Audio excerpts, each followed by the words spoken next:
তাই ছেড়ে দিচ্ছি, না হলে তোমার হাতেই একটা ভিক্ষার থালা দিতাম আর তোমাকেই ভিক্ষা করতে বাধ্য করতাম।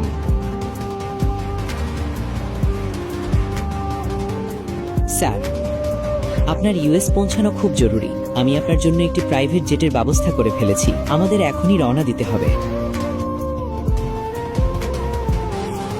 প্রাইভেট জেট মানে এই লোকটা সাধারণ কেউ নয়, এ তো একজন খুবই ধনী আর ক্ষমতাবান মানুষ। শোনো, তোমার নাম কি?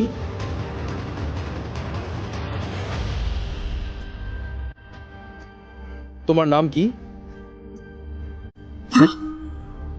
সরি স্যার, সরি, আমাকে মাফ করে দিন স্যার, ক্ষমা চাচ্ছি।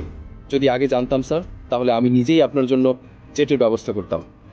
দয়া করে মাফ করে দিন স্যার, আমি আর কোনোদিন এমন ভুল করব না, আমি আর কোনোদিন এমন ভুল করব না। এখন তো তোমার এই লাইনই নেই, তুমি ভুলটাই বা কিভাবে করবে?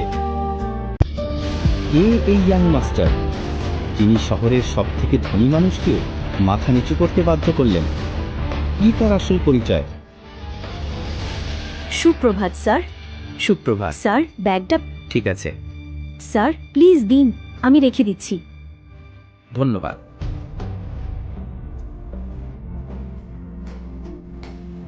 সেই সময়ে এক কল আসে আমেরিকা থেকে। হ্যালো শিবম স্যার, এখন আপনার আর ইউএস আসার দরকার নেই। আমরা একজন ডোনার পেয়েছি এবং বিগ স্যার এখন বিপদের বাইরে। আমরা তাকে আগামীকালই ইন্ডিয়ায় নিয়ে আসব। ধন্যবাদ।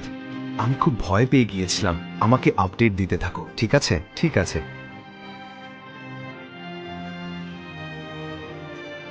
শিবম কোনো দুশ্চিন্তা ছাড়াই এরপোর্ট থেকে বেরিয়ে সরাসরি তার শ্বশুর বাড়ি অর্থাৎ নারায়ণ ম্যানশনে চলে যায়।